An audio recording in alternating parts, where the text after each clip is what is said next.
Bienvenido al estudio de la Palabra de Dios, parte 8, que pertenece a la doctrina de Dios. Agradecemos a Dios porque en su infinito amor nos deja las Sagradas Escrituras para que en ellas nosotros podamos encontrar la vida eterna.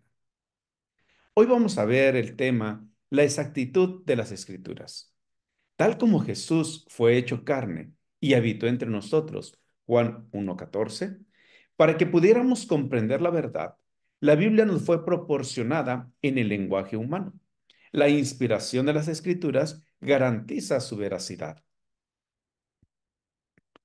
¿Hasta qué punto salvaguardó Dios la transmisión del texto para asegurarse que su mensaje es válido y verdadero? Es claro que, si bien es cierto que los manuscritos antiguos varían, las verdades esenciales han sido preservadas. Es muy posible que los escribas y los traductores de la Biblia hayan cometido pequeños errores. Sin embargo, la evidencia de la arqueología bíblica revela que muchos así llamados errores fueron solamente malentendidos de parte de los estudiosos.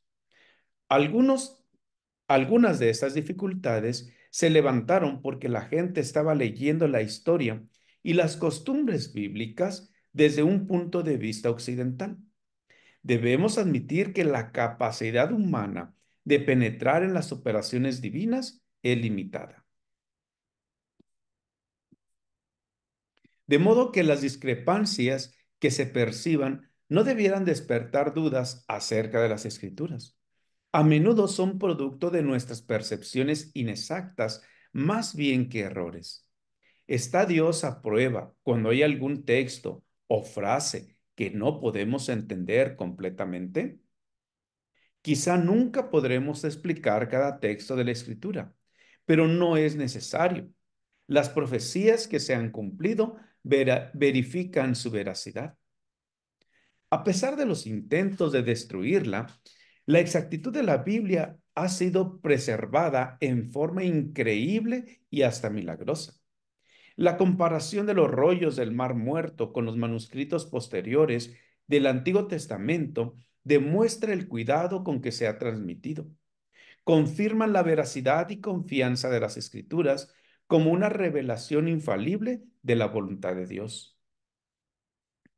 La autoridad de las Escrituras. Las Escrituras tienen autoridad divina porque en ellas Dios habla por medio del Espíritu Santo. Por lo tanto, la Biblia es la palabra de Dios escrita. ¿Dónde está la evidencia de ello y cuáles son las implicaciones para nuestra vida y el conocimiento que perseguimos? Las afirmaciones de las Escrituras. Los escritores de la Biblia testifican que sus mensajes vienen directamente de Dios. Fue la palabra del Señor la que vino a Jeremías. Jeremías 1:1 y 2. Las palabras de Jeremías, hijo de Hilcías, de los sacerdotes que estuvieron en Anatot, en tierra de Benjamín.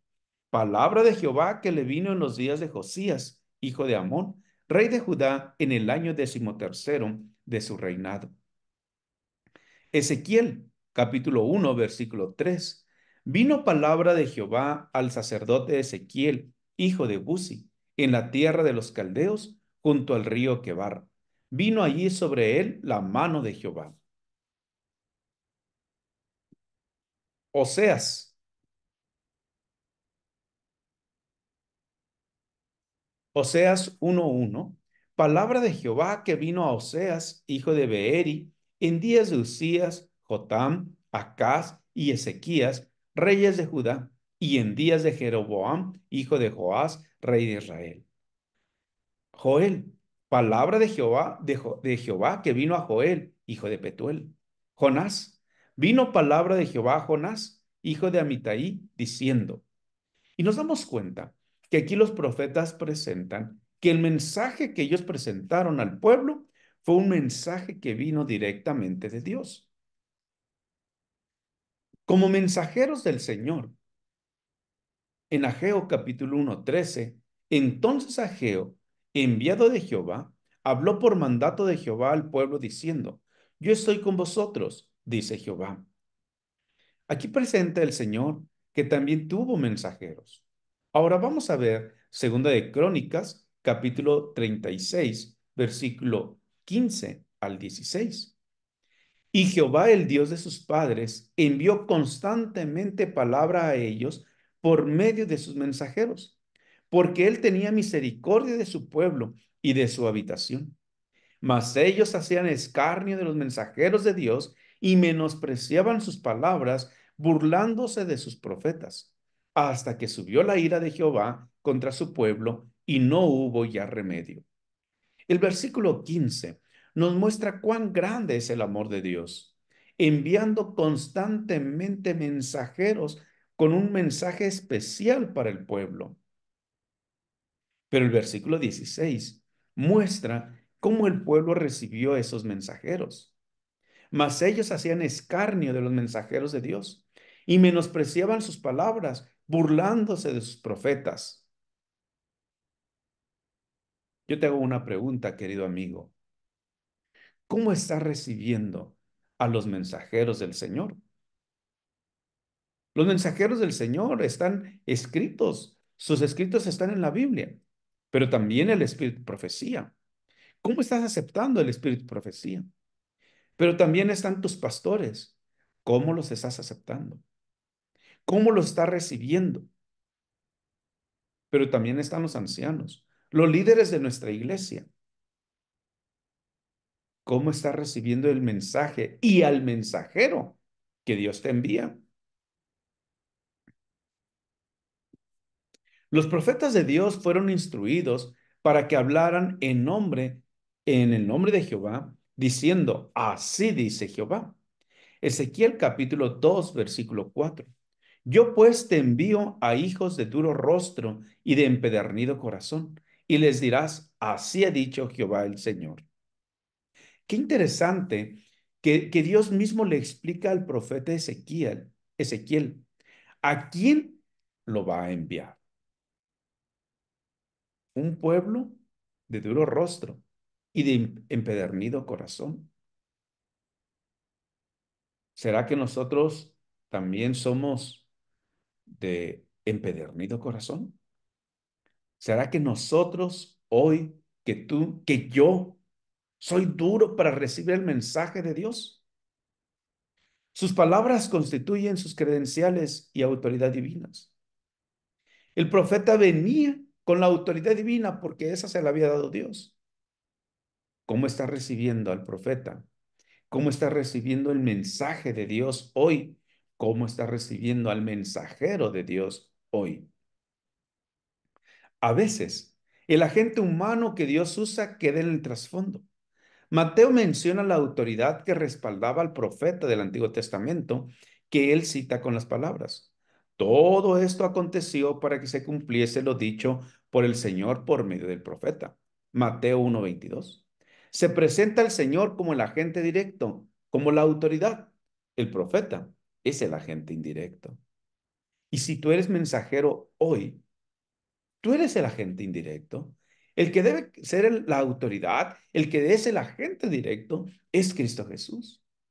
Y tú y yo como mensajeros debemos quedar un poco relegados atrás para que el que se presente y el que brille sea Cristo Jesús. Pedro clasifica los escritos de Pablo como la escritura. Segundo de Pedro 3, 15 y 16 dice, y tened entendido que la paciencia de nuestro Señor es para salvación, como también nuestro amado hermano Pablo, según la sabiduría que le ha sido dada, os ha escrito, casi en todas sus epístolas, hablando en ellas de estas cosas, entre las cuales hay algunas difíciles de entender, las cuales los indoctos e inconstantes tuercen, como también las otras escrituras, para su propia perdición. Pedro reconoce que los escritos de Pablo son inspiración divina. Y Pablo testifica con relación a lo que escribe. Yo ni lo recibí ni lo aprendí de hombre alguno, sino por revelación de Jesucristo. Gálatas 1:12. Los escritores del Nuevo Testamento aceptaron las palabras de Cristo como la Escritura y dijeron tener la misma autoridad de los escritores del Antiguo Testamento. Vamos a ver algunas citas. Tenemos la primera cita en Timoteo, perdón, 1 Timoteo capítulo 5, versículo 18. Pues la escritura dice, no pondrás bozal al buey que trilla, y digno es el obrero de su salario. Lucas 17. Y posad en aquella misma casa, comiendo y bebiendo lo que os den, porque el obrero es digno de su salario. No os paséis de casa en casa. Aquí nosotros nos damos cuenta que los escritores del Nuevo Testamento reconocieron que las palabras de Jesús eran parte la reconocieron como autoridad divina.